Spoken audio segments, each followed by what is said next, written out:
Shavua Tov à tout le monde. On commence Masechet Chulin Daf Ayin He, Ayin He Amud Aleph à la première ligne. Man Tana Avar Banahar, qui est le Tana qui dit Avar Banahar, si le Ben Pkoua, c'est celui qui est, c'est le fœtus qui est sorti vivant après la shrita de sa mère, et que la shrita de sa mère, elle le permet à lui aussi. Donc non seulement la shrita de la vache, elle permet la vache, mais elle permet aussi le veau qui a été trouvé dans son ventre. Ce veau-là, il est sorti vivant. Et maintenant, ce qui s'est passé, c'est que, donc, il est considéré en fait comme de la viande, pas comme un veau vivant, puisque la shrita de sa mère, elle lui sert à lui-même aussi. Donc, c'est comme si on lui avait fait la shrita. Maintenant, puisque c'est de la viande, eh bien, il y a une touma tochalim, c'est-à-dire, c'est de la nourriture, et il peut recevoir de la touma comme n'importe quelle nourriture. Simplement, on sait bien que la nourriture, avant de recevoir de la touma, il faut qu'elle ait un hersher. Un hersher, les kabel touma, c'est-à-dire qu'elle ait un contact avec un liquide pour la rendre apte à recevoir dorénavant de la touma. Donc ici donc, il faut aussi que ce veau vivant soit apte à recevoir de la touma, il soit mourchar. Donc la Gemara dit comme ça, Mantana, qui est le Tana qui dit, Avar Benahar, si ce veau en question là, il a traversé le fleuve, Mourchar, il est mourchar de recevoir de la touma parce que il était mouillé. Alach le bet akvarot, si ce veau-là a continué sa promenade, il est arrivé au cimetière, Nitma, il est tamé de son vivant. Qui c'est qui pense comme ça? Rabbi Yochanan, Rabbi Yossi à Galilée. Rabbi Yochanan dit, ce Tana-là, c'est Rabbi Yossi à Galilée, de Tanya Rabbi Shimon ben Elazar, Omer Mishum Rabbi Yossi à Galilée. Metame Touma Tochalim, le veau, le ben pkoua, il peut recevoir de la toumat ochalim comme de la nourriture. Vetarich hersher, et il faut qu'il ait un hersher d'un liquide pour pouvoir recevoir sa touma.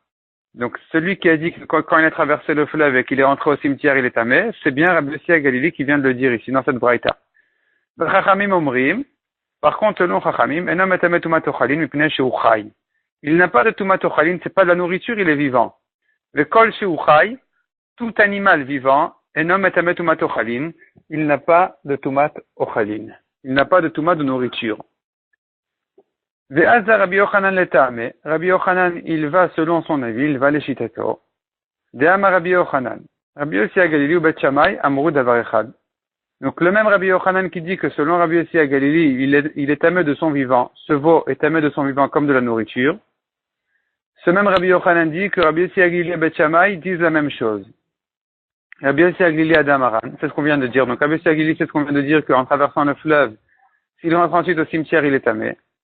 Bet Shammai, Detnan, où est-ce que Bet Shammai on dit la même chose? Detnan, parce qu'il y a une Mishnah qui dit, dans ma sechet Uktin, Dagim, Me'ematai Mekablin Touma. Les poissons, à partir de quand ils reçoivent de la Touma?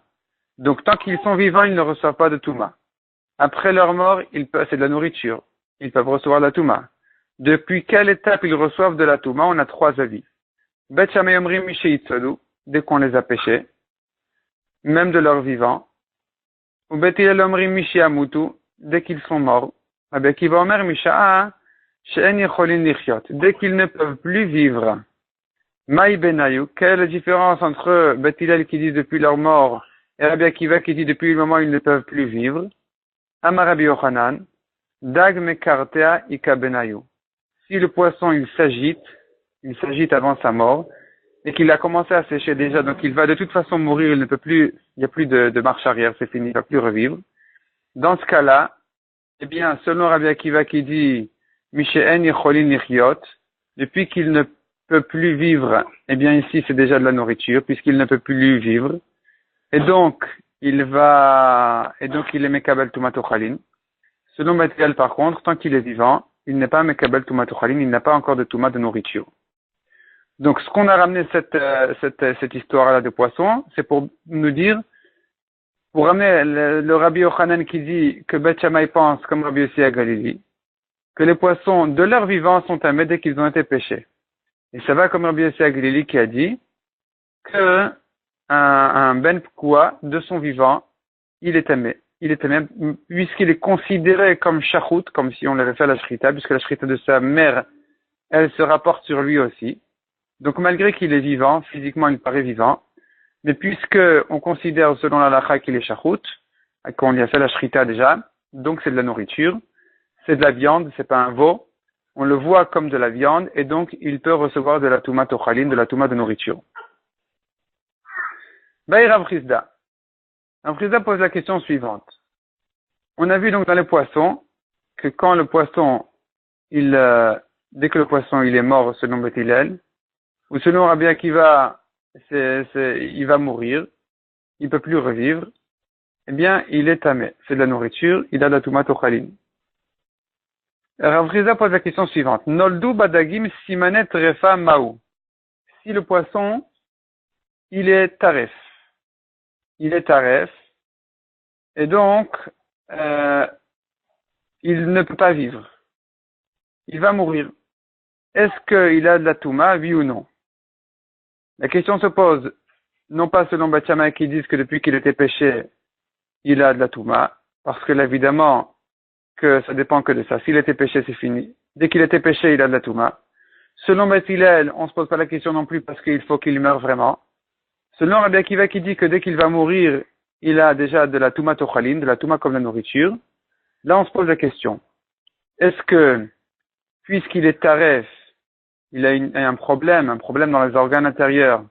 Rachid dit par exemple, ses intestins ont été percés, ce qui est considéré comme un siman de tréfa dans les animaux.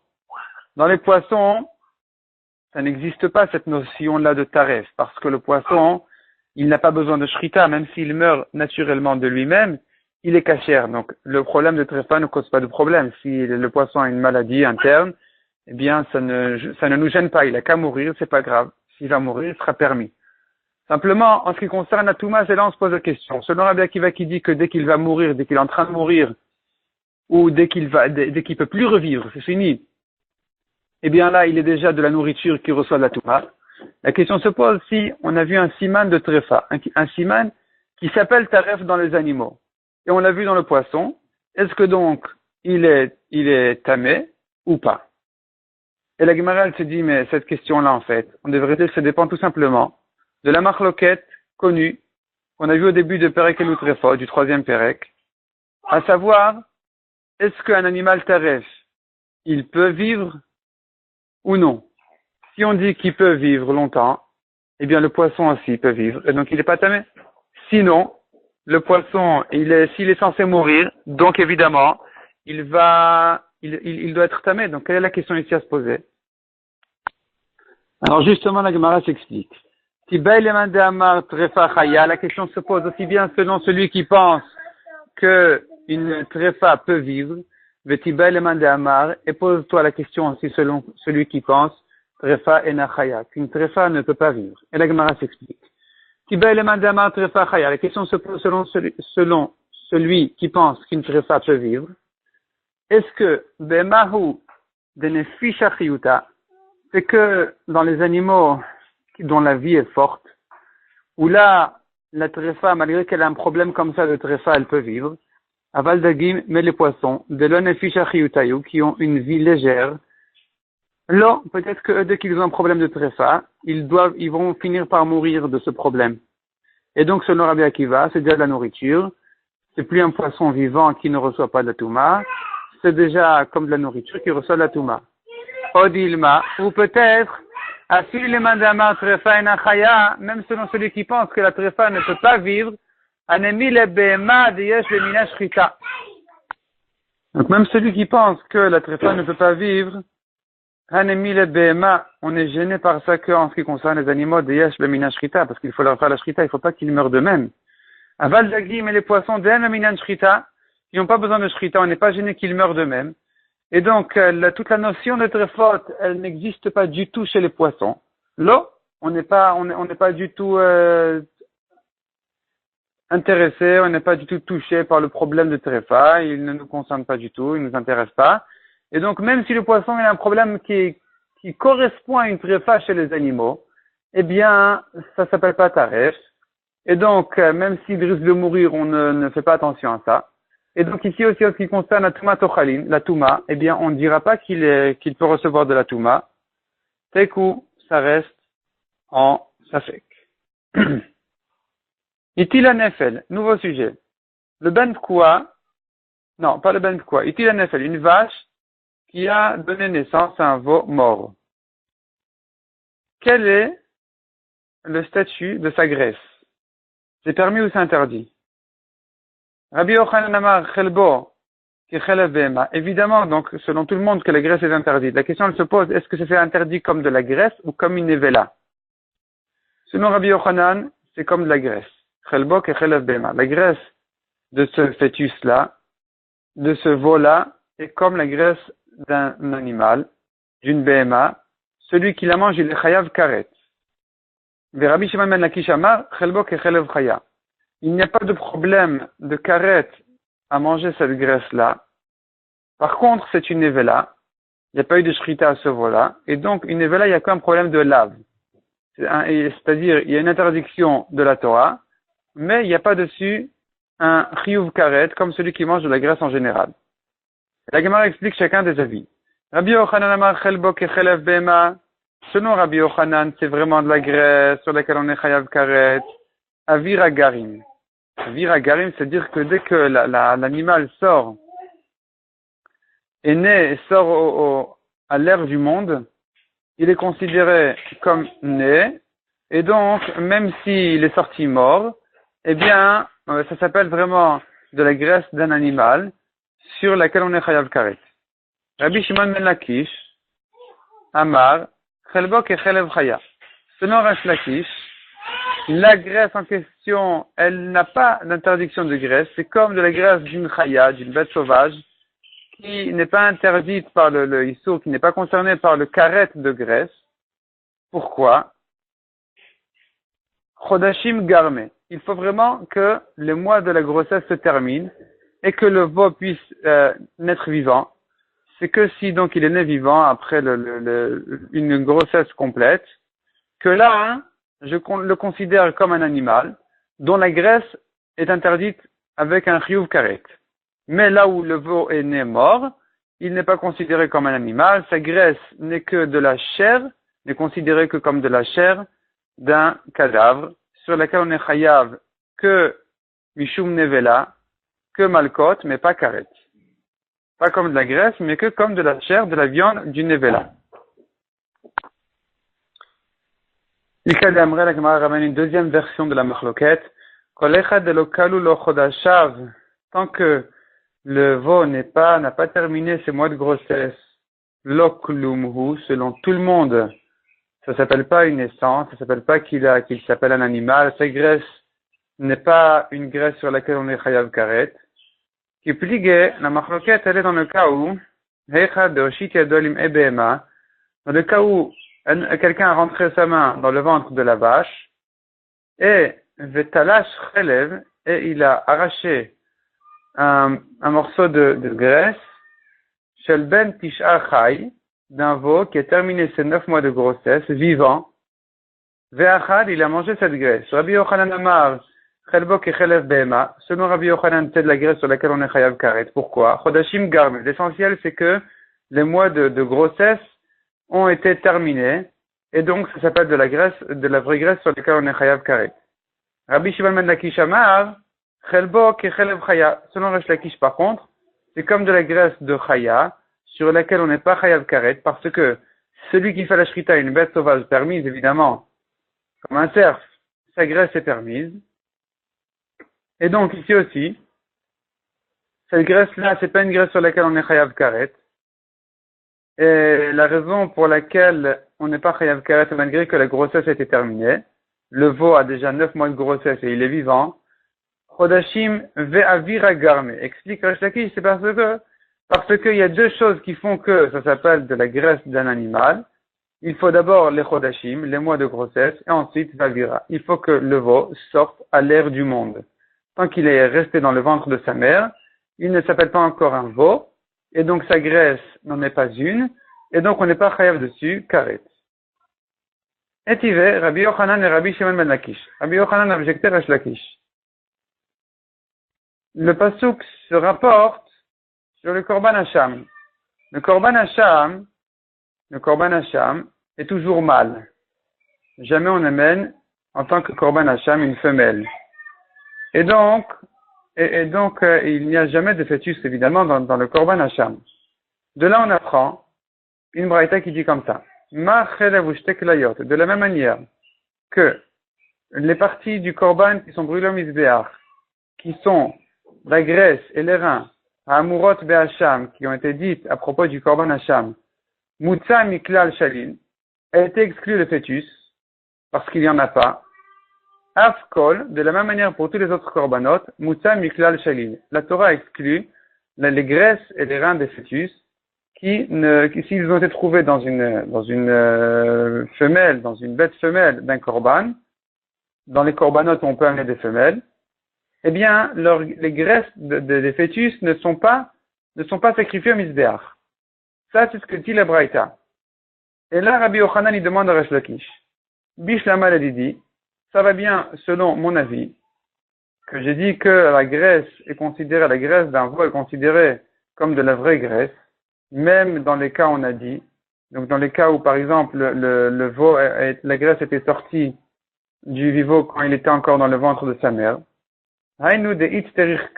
C'est pour ça que la Torah a eu besoin, les meout et de l'exclure, parce que sinon j'aurais dit que c'est de la vraie graisse. La preuve c'est qu'on est chayav de sukaret. Donc j'aurais pu croire que c'est sacrifié au Mizbeach. La Torah vient nous apprendre que non. Elle a les didar, mais selon ton avis, toi Resh Lakish, Amay itsterir, pourquoi est-ce que la Torah a-t-elle eu besoin d'exclure ces graisses-là? Pourtant, toi Resh Lakish, tu considères que la graisse du fœtus n'en est pas une du tout. Ça s'appelle pas une graisse sur laquelle on est chayav karet. Et donc, si c'est pas une graisse, ça s'appelle que comme ça fait partie de la chair de la vache, mais c'est pas de la graisse. On regarde pas le veau en lui-même, indépendamment de la vache, pour considérer ces graisses comme de la graisse. Si c'est comme ça, alors la Torah, pourquoi est-ce qu'elle a eu besoin de dire qu'on n'a pas besoin de sacrifier cette graisse-là? Évidemment qu'on n'a pas à la sacrifier, c'est pas de graisse du tout. Amarle, Resh Lakish répond, Ta'ama didi nami meacha. Ma raison, je l'ai apprise d'ici. D'où je sais, moi, Resh Lakish, que la graisse du fœtus n'est pas une graisse, c'est justement parce que j'ai vu cette dracha-là qui dit on n'a pas à la sacrifier au Mizbeach, et j'ai donc appris de là que c'est donc pas une graisse, on n'est donc pas chayav de sukaret. Veika de Amre, la Gemara ramène une autre version qui dit que cette objection n'a pas été dite de Rabbi Yochanan sur Resh Lakish, mais au contraire, de Resh Lakish sur Rabbi Yochanan. Et tu verras Rabbi Shimon ben Lakish, le Rabbi Yochanan. De la même manière que la graisse et les deux reins, Amurot Be'Hacham, qui ont été dites à propos du Korban Hacham qu'il faut les sacrifier au Mizbeach, Mutam Miklal Shalil, sont exclus des fœtus, c'est-à-dire les parties du Korban, ne font jamais partie d'un fœtus. Afkol, de la même manière dans tous les Korbanot, Mutam Miklal Shalil, les graisses du Korban ne font jamais partie d'un fœtus, parce que les graisses du fœtus, on ne les sacrifie donc pas au Mizbeach. Et là, Resh Lakish demande, Bishlam Aledidi, ça va bien selon mon avis, que je considère pas cette graisse-là comme de la graisse. Bishumachim Yaterachmana. Pour cette raison, la Torah l'a exclu. Ne le sacrifie pas au Mizbeach, c'est pas de la graisse. Elle a les didar, mais selon toi, Rabbi Yochanan qui considère cette graisse-là comme de la graisse, l'ikrav, on devrait la sacrifier au Mizbeach. Marle, Rabbi Yochanan lui a répondu, Mideh dehava amechutzar zman. C'est-à-dire que de la même manière que le mechutzar zman, c'est-à-dire un animal qui vient de naître et sur lequel ne sont pas passés 8 jours, on ne peut pas encore le sacrifier. Il faut qu'il ait 8 jours depuis sa naissance. Donc ici aussi, la graisse est peut-être une graisse, mais cependant, il n'est pas arrivé encore le moment où on peut la sacrifier au Mizbeach. Donc finalement, Rabbi Yochanan maintient que c'est de la graisse sur laquelle on est chayav karet. Resh Lakish maintient que c'est pas de la graisse, on n'est pas chayav dessus karet. Amar Rabbi Ami, nouveau sujet. Amar Rabbi Ami, Ashochet et Atrefa, celui qui fait la shrita d'une vache trefa. Umataba, et il a trouvé dans son ventre, Ben Tisha Chai, un veau, qui a 9 mois de grossesse, et qui est vivant. Les divrei Oser matir, les divrei matir Oser. Selon celui qui interdit, il permet ici, celui qui permet en général, il interdit ici. C'est-à-dire, celui qui des livrets au cerf. Donc on commence par celui qui interdit en général. Celui qui interdit, c'est-à-dire, si la vache n'était pas taref, si la vache elle était kshera, et qu'on lui a fait la shrita, quel est le din du veau? Est-ce qu'il peut se suffire de la shrita de sa mère, oui ou non? On a vu là-dessus une marloquette dans la Mishnah. Celui qui pense que la shrita de la mère est suffisante pour le veau, et donc il le permet en général sans shrita, ici il va interdire. Parce que la shrita de la mère, c'est une mauvaise shrita, la mère est tréfa. Donc le veau ne peut pas être permis à être mangé grâce à la shrita de sa mère. Ça c'est ce qu'on dit, les livrets au cerf matir. Celui qui interdit, non pardon, là j'ai dit le contraire. Là j'expliquais les livrets à matir au cerf. Celui qui permet en général le veau, le fœtus grâce à la shrita de sa mère, ici il va interdire, parce que la shrita de sa mère n'en est pas une, c'est une tréfa. Donc ce veau-là est perdu, il n'y a rien à faire. Et on lui a fait une mauvaise shrita. Celui par contre, les livrets au cerf, je reprends maintenant les livrets au cerf matir, celui qui interdit en général, c'est-à-dire il interdit le veau tant qu'on ne lui a pas fait la shrita lui-même, on ne peut pas se suffire de la shrita de la vache. Eh bien ici, c'est très bien. Heureusement qu'on ne pouvait pas se suffire de la shrita de la vache, parce que justement la shrita de la vache était une mauvaise shrita. Et donc, ici, il n'y a pas de problème. Ce veau-là, on n'a qu'à lui faire la shrita et il sera permis.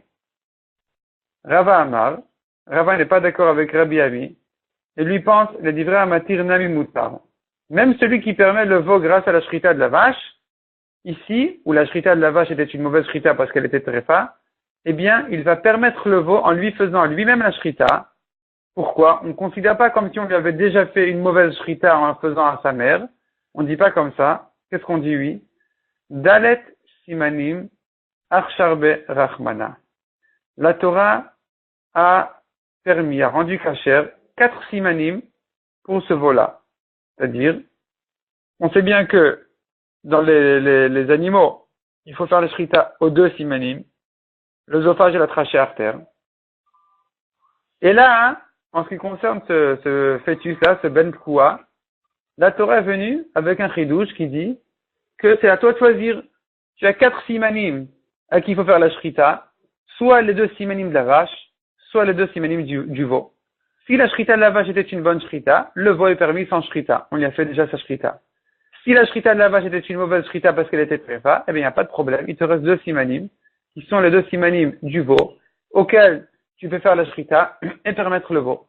Donc même si on permet le veau grâce à la shrita de sa mère, c'est pas pour autant qu'on va l'interdire dans le cas où la shrita de la mère était une mauvaise shrita. Dans ce cas-là, on a encore une option de faire la shrita au veau lui-même et il sera permis. Amar Abrizda. Un shochet est atrefa, celui qui fait donc la shrita d'une vache qui était trouvée trefa, ou matzaba, et il a trouvé dans cette vache-là, ben tish'achai, un veau qui avait 9 mois de grossesse vivant. On tourne la page. Ta'un shrita, il faut faire la shrita au veau. Donc c'est pas grave que la mère était trefa. On peut faire la shrita encore au veau et le permettre. Vechayav, mizroa ou lechayim bakeva.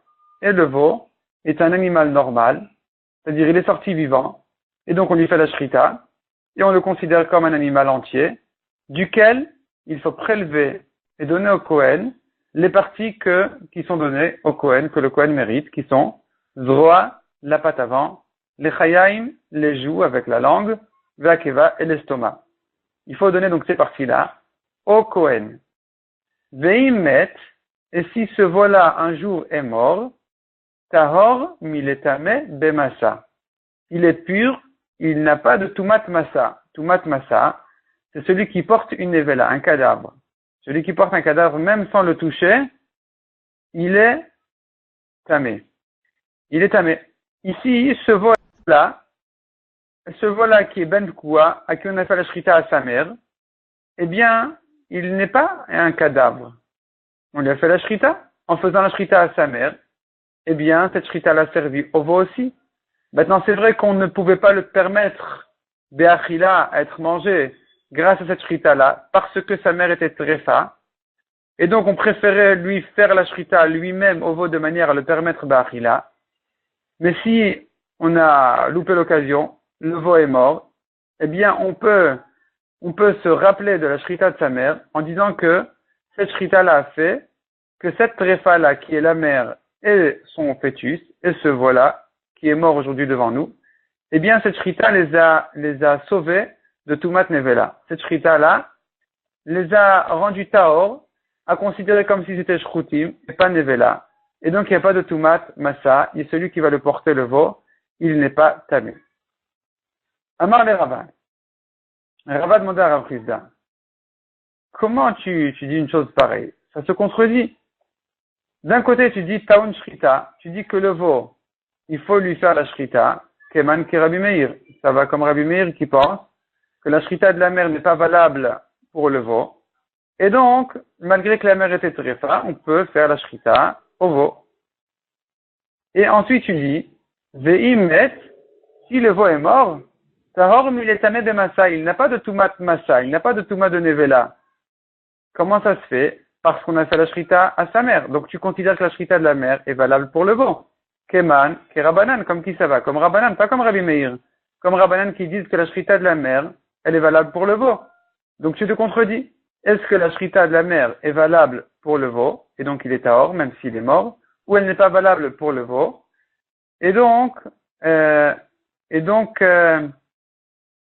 si la shrita de la mère n'est pas valable, c'est-à-dire, soit tu considères que la shrita de la mère elle est valable pour le veau et tu as raison de dire qu'il est tahor, mais tu n'as pas raison de dire qu'on lui fait la shrita au veau, puisqu'on a déjà fait la shrita, une mauvaise shrita à sa mère, donc c'est fini, il est interdit. Soit tu dis que on peut lui faire la shrita parce que la shrita de sa mère n'était pas valable pour lui. Si c'est comme ça, eh bien, quand il va mourir, il sera tamé, parce qu'il n'a pas eu de shrita. C'est la question que Rava demande à Rav Chizda. Et Rav Chizda répond à Rava. Toi, tu m'objectes. Et comment tu vas faire avec une braïta? C'est écrit clairement dans la braïta comme ce que j'ai dit. Velita Amer. Et d'après toi, de Taner Rabria, ce que Rabria a enseigné dans une braïta.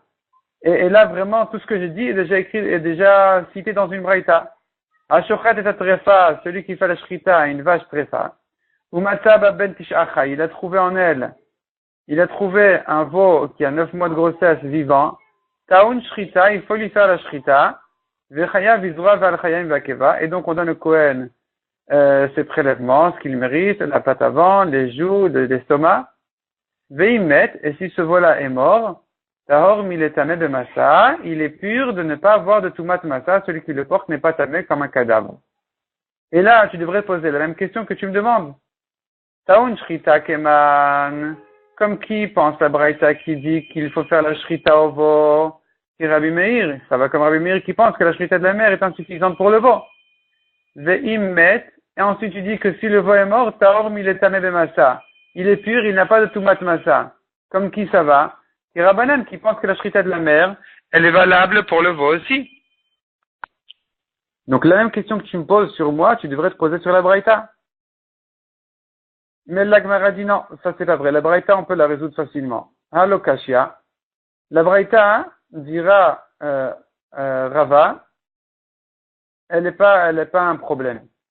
Parce qu'on peut dire Rabbi Chia, im kvar mat'omet kama. La braïta de Rabbi Chia, c'est dans le cas, non pas où le veau est né vivant, et ensuite il est mort, mais dans le cas où il a été trouvé mort dans le ventre de sa mère, là effectivement il est tahor. Parce que même Rabbi Meir qui pense que la shrita de la mère n'est pas valable pour le veau, c'est que dans le cas où il est sorti vivant. Mais dans le cas où on l'a trouvé mort, là évidemment la shrita de la mère, de la vache, elle est suffisante pour le veau aussi. Donc si la mère était tréfa, au moins elle n'aura pas de touma, ni elle, ni le veau. Mais s'il est sorti vivant, là effectivement, la shrita n'est plus valable pour le veau, comme Rabbi Meir, et donc il faudrait faire la shrita au veau. Donc il n'y a pas de contradiction dans la braïta. Elle a les didar, mais selon toi, Rav Chizda, c'est pas ça que tu voulais dire. Toi, tu voulais dire que si le veau est né vivant et ensuite il est mort, là, je peux me rappeler tout d'un coup de la shrita de sa mère. Donc là, c'est kashia, tu te contredis. Si la shrita de la mère est suffisante pour purifier le veau, même après qu'il est né vivant et qu'il est mort ensuite, bien si c'est comme ça, on ne pourrait plus lui faire la shrita dans le cas où il est né vivant et que la shrita de la vache était une shrita de tréfa. Amarle répond Rav Chizda. Les didinam ilokashia. Pour moi aussi, c'est pas une question. je ne suis pas gêné de la contradiction, parce que effectivement, on a deux options à choisir. Arba'a simanim achar berachmana. La Torah a donné 4 simanim, les 2 simanim de la vache, l'œsophage et la trachée artère, et les 2 simanim du veau, et c'est à toi de choisir ce que tu veux faire comme shrita. Soit tu fais la shrita, soit tu dis la shrita de la vache, elle ne me convient pas parce que la vache était tréfa et que je veux maintenant faire une shrita pour permettre à être mangé, le veau. Et donc, je peux refaire la shrita au veau pour le permettre d'être mangé. Soit j'ai loupé l'occasion, le veau est mort. Et là, je peux tout d'un coup remémorer l'histoire de la vache en disant que ça y est, on a fait la shrita à sa mère. Et donc au moins, ça va purifier le veau de ne pas avoir de tumat nevela. Même si on ne pourra pas le manger grâce à cette shrita parce qu'elle était tréfa, la mère, mais au moins on pourra dire qu'il n'y a pas de touma. Raconte la Gemara qui salik Rabbi Zera, lorsque Rabbi Zera est monté de Bavel en Eretz Israël, Ashkechel Rabbi Assi, il a trouvé en Eretz Israël Rabbi Assi, Diati Vekeamar, qui était assis et qui disait, Vekeamar et Hashmata, et qui disait donc cette halakha de dire que ce chidouche là qu'on est en train de dire, qu'il y a 4 simanim au choix. Soit tu fais la shrita à la vache, soit tu fais la shrita au veau, ce qui te convient, ce qui te plaît, ça va. Amarle, et quand Rabbi Assi a entendu ce chidouche-là de Rabbi Zera, alors Rabbi Assi lui a dit à Rabbi Zera, Yacher. Yacher, c'est comme Yishar Koach. Bravo. Je te renforce. Vechen amar Rabbi Yochanan, et ainsi Rabbi Yochanan a dit. Donc Rabbi Yochanan est d'accord avec ce chidouche de dire qu'on a 4 simanim au choix, soit tu fais les 2 de la mère, soit tu fais les 2 du veau. Ce qui te convient. Alors Rabbi Zera lui a demandé, mais tu me dis au nom de Rabbi Yochanan, et qu'est-ce que Resh Lakish a dit sur ça? Est-ce que Resh Lakish était cholek sur Rabbi Yochanan sur ça ou il était d'accord avec lui?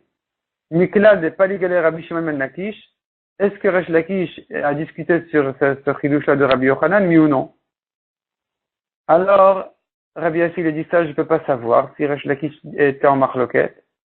Parce que Misha Hava Shahile Veshatikle. Resh Lakish était en attente, et donc il s'est tué. C'est-à-dire, Rashi explique, l'habitude de Resh Lakish était que quand il n'était pas d'accord avec Rabbi Yochanan, au lieu de lui sauter dessus et d'être honnête sur lui, il attendait un moment que Rabbi Yochanan peut-être il allait changer d'avis. Donc il attendait 1 heure ou 2. Et s'il voyait que Rabbi Yochanan ne changeait pas d'avis, alors là, Resh Lakish était honnête sur lui. Et donc, Rabbi Assi dit, moi, quand j'ai entendu Rabbi Yochanan parler, il y avait Resh Lakish à côté, c'est vrai, mais c'est pas la preuve du fait qu'il n'a pas réagi immédiatement, qu'il est d'accord avec Rabbi Yochanan. Moi, je suis sorti tout de suite, et Resh Lakish n'avait pas encore réagi dessus, et peut-être qu'il allait réagir plus tard et que je ne l'ai pas entendu. Vika de Amre, il y en a qui disent que Rabbi Assi a dit, Mishta havashati veshatikle.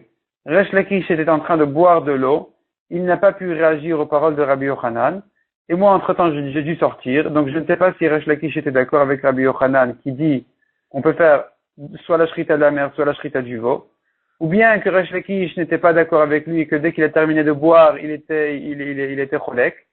Donc moi, j'ai pas entendu, je ne sais pas, je ne peux pas savoir ce que Resh Lakish pense de ça.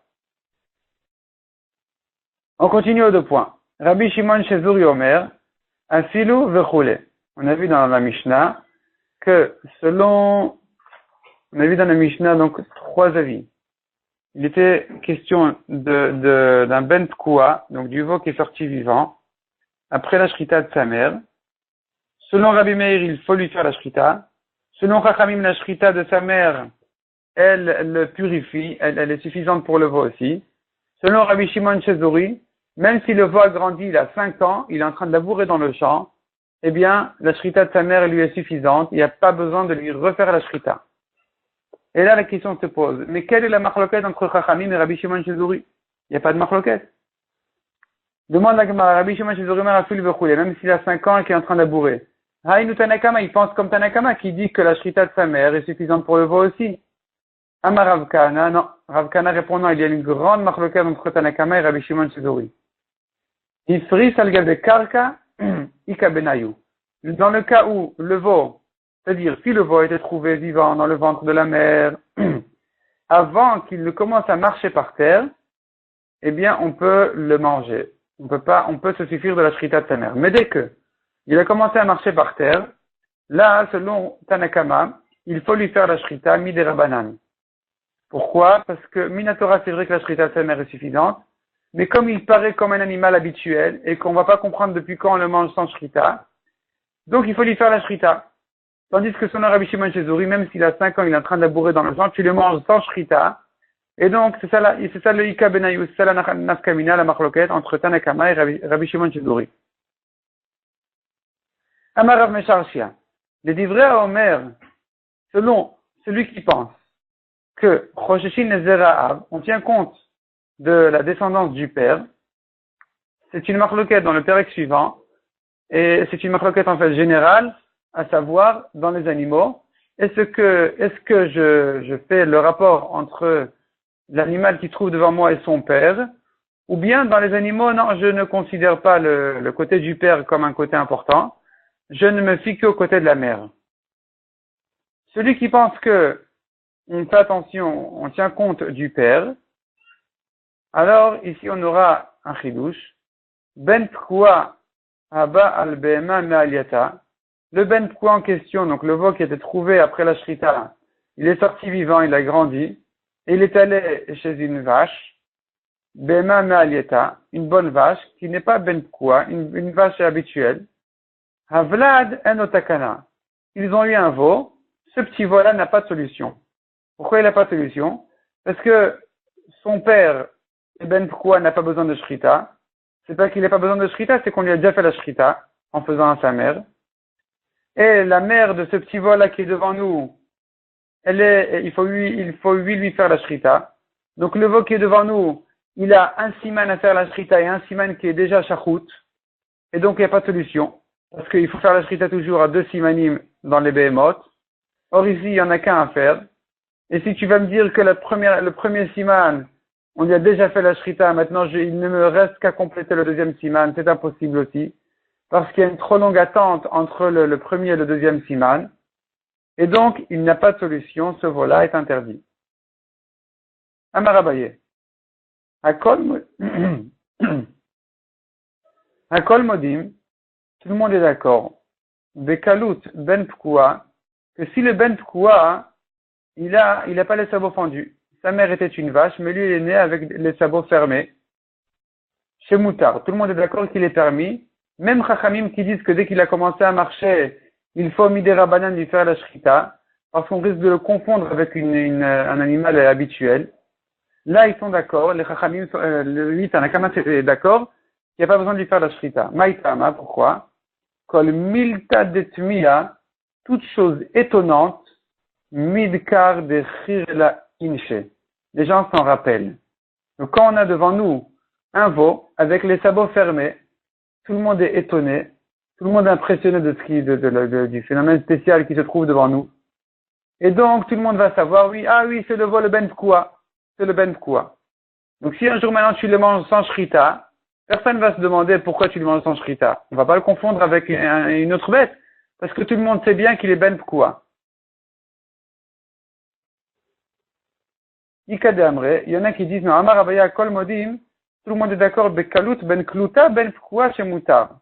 C'est-à-dire, si le veau, le ben pkoua, il est aussi kalut, il a les sabots fermés, et la vache, sa mère, elle est aussi kluta, elle a aussi les sabots fermés, pas pendus, ben pkoua, et ce veau-là qui est devant nous, il est ben pkoua de cette vache-là en question, donc il était sorti après la naissance, après la shrita de sa mère.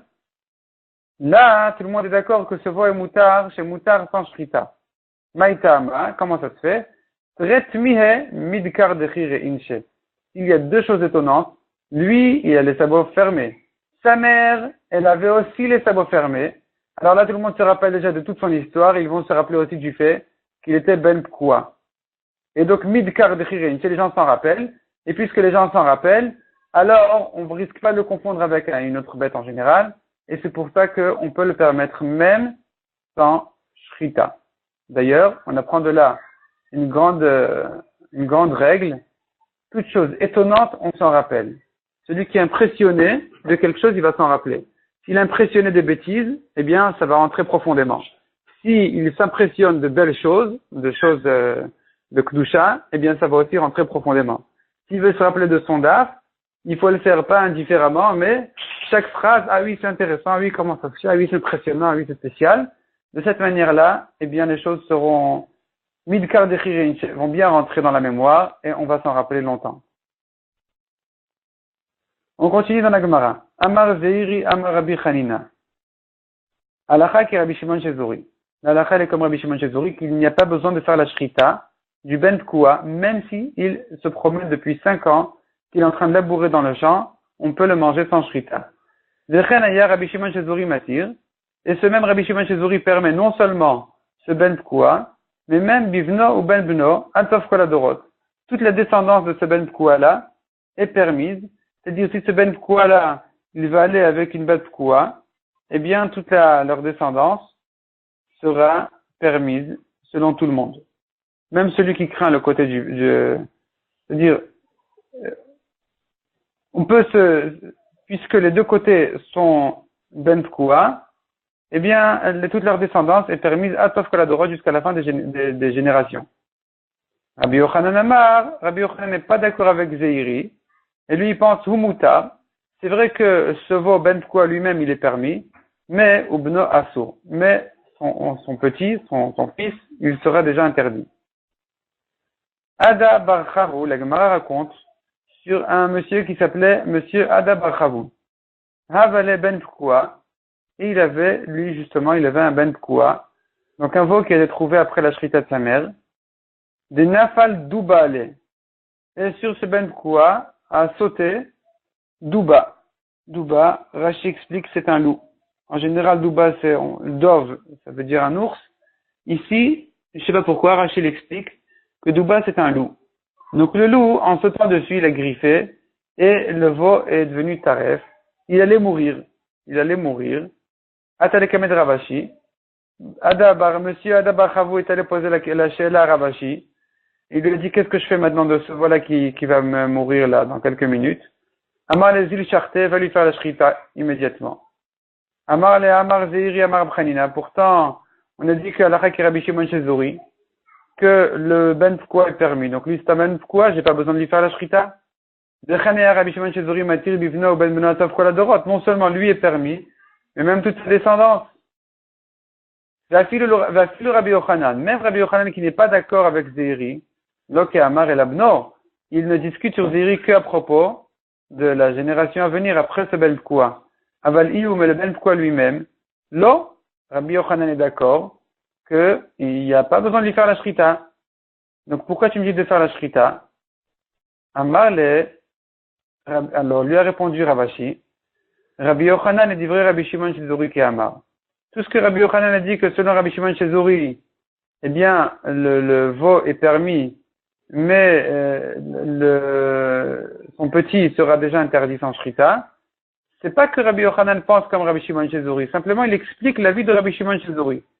Il rentre dans la vie de Rabbi Shimon Shezuri, il explique qu'est-ce que Rabbi Shimon Shezuri dira de la descendance du ben tkua. Mais c'est pas que la halakha est comme Rabbi Shimon Shezuri. Demande la Gemara, Ve'amar Ravin bar Chanina Amar Ula, Amar Rabbi Chanina halakha qui Rabbi Shimon Shezuri. Donc la halakha est 8 comme Rabbi Shimon Shezuri qui n'a pas besoin de lui faire la shrita. Ve'lo'od, et la kolma comme non seulement la halakha est comme Rabbi Shimon Shezuri ici, et la kolma comme Sheshana Rabbi Shimon Shezuri et Mishnatenu. À tout endroit, on va trouver Rabbi Shimon Shezuri dans la Mishnah, halakha kmoto, toujours la halakha fera comme lui. Amarle. Alors Ravashi lui a répondu, non, moi je pense pas comme ça, je pense pas que la halakha est comme Rabbi Shimon Shezuri. Ana kiya sevirali. Moi je pense comme une autre halakha, une autre memra qui dit, De'ama Rabbi Yonatan halakha ki Rabbi Shimon Shezuri. Quand est-ce que la halakha est comme Rabbi Shimon Shezuri? Que dans 2 cas dans tout le chasse, Bemesukan ou Beturmat Maaser Shel Dmai. Dans le cas du Mesukan, un homme qui est en danger, et dans le cas de Turmat Maaser Shel Dmai, on verra tout de suite qu'est-ce que ça veut dire. Et la Gemara explique. Mesukan, qu'est-ce que c'est Mesukan? Detnan. On a une Mishnah qui dit, Barishona au début, Ayu Omrim, on disait, Ayotebe Kolar, celui qui sort, il va être tué par le roi. Ve'amar, et il a dit, Kitvu get liishti, écrivez un get à ma femme. Cet homme-là, apparemment, n'avait pas d'enfant. Il voulait pas que sa femme n'ait besoin de faire Khalitsa ou Iboum avec son frère, parce que son frère était loin ou autre problème. Et donc, il voulait éviter à sa femme ce problème-là de hiboum et de khalitza, que doit faire chaque femme, chaque veuve dont le mari n'a pas eu d'enfant. Et donc, c'est pour ça qu'il a dit, Kitvu get et Ishti, écrivez un get à ma femme. Et il a oublié de dire, donnez-lui le get. Arelu, yirtevu veitnu. Eh bien, quand on entend son ordre d'écrire un get, on écrit le get et on le donne aussi. Parce que on considère certainement il voulait dire de donner aussi le get, et il n'a pas pu dire de donner le get parce qu'il était trop troublé de sa situation, mais vraiment sa pensée c'était de donner le get aussi. Chazrou Lomar, ensuite, c'est ce qu'on disait au début, ensuite ils ont dit, ajouter le chachamim, Afa mefaresh vayote bishiara. Même celui qui sort en chemin, à mefaresh, il va à la mer, vayote bishiara, il est un long chemin, ou bien il est un long chemin dans le désert, il sort en groupe dans le désert, lui aussi, s'il a dit, écrivez un get à ma femme, je ne sais pas ce que je vais devenir, eh bien on écrit, on lui donne aussi. Rabbi Shimon Shezuri Omer, Afa mesukan. Même un homme malade, il est malade, il risque de mourir, et il dit écrivez un get à ma femme, on écrit et on lui donne. Donc là, la lacha est comme Rabbi Shimon Shezuri, bemesukan. Donc cet homme-là malade. Et où est-ce qu'encore on a dit la lacha est comme Rabbi Shimon Shezuri? Turumat maaser shel dmai. De quoi il s'agit? D'etnan. Turumat maaser shel dmai. Alors, qu'est-ce que c'est que Turumat maaser shel dmai? Dmai, c'est quelqu'un qui achète des fruits d'un amaretz, et il ne sait pas si le amaretz a prélevé les maaserot ou pas, il doit les reprélever. Et donc, il doit prélever le maaser. Le maaser, premier prélèvement, un dixième qui doit être donné au Lévi. Et Turumat maaser. Donc le maaser, on ne le donne pas au Lévi ici, parce que il peut dire au Lévi, mais prouve qu'on t'a pas déjà donné ton maaser. Simplement, il faudra reprélever la Turumat maaser, un dixième de ce dixième-là qui est donné au Kohen. Ça, il faut lui le donner au Kohen, pas qu'il ne l'a pas fait. Tout est interdit. Maintenant, cette Turumat maaser, elle a de la Kedusha. C'est de la Turuma. Chez Chazra Limkoma, si elle était mélangée dans les 99 autres parties de ses fruits, donc il avait 100 kilos, il a prélevé un dixième, il a mis de côté, il a prélevé le dixième de ce dixième, et c'était la Turuma qu'il fallait donner au Kohen. Tout s'est mélangé. Chazra Limkoma. Cette Turuma-là, elle doit interdire maintenant tous les 100 kilos. Qu'est-ce qu'on fait? Rabbi Shimon Shezuri Omer, Af bechol shoalo vecholo alpiv. Non seulement Shabbat, on peut demander au vendeur le Hamaret, est-ce que tu as prélevé les Maaserot? Et on peut compter sur lui. Parce que Shabbat, on peut compter sur le Hamaret pour deux raisons. Soit parce qu'il ne ment pas Shabbat, il y a la crainte de Shabbat qui est sur lui. Soit Mishum Kuvot Shabbat, pour le repas de Shabbat, on se permet de compter sur le Hamaret. S'il dit vraiment j'ai prélevé les Maaserot, pas s'il a rien dit. Et là, même Bechol, même si c'est pas Shabbat, on peut lui demander et compter sur lui. Pourquoi on peut compter sur lui? Alors parce que puisqu'il y a une grande perte ici de 100 kilos, tous les 100 kilos seront perdus à cause d'un kilo de Tourma. Là, on peut compter sur le Hamaret, ou bien parce que le Hamaret aussi, il craint la Kedusha de la Tourmat Maaser une fois qu'elle a été prélevée, malgré que lui ne la prélève pas, mais une fois que ça a déjà été prélevé, il craint la Kedusha de cette Tourmat Maaser, et c'est pour ça qu'il ne va pas mentir, et donc on peut aussi compter sur lui. Et c'est là où on a dit que la lacha est aussi comme Rabbi Shimon Shezuri.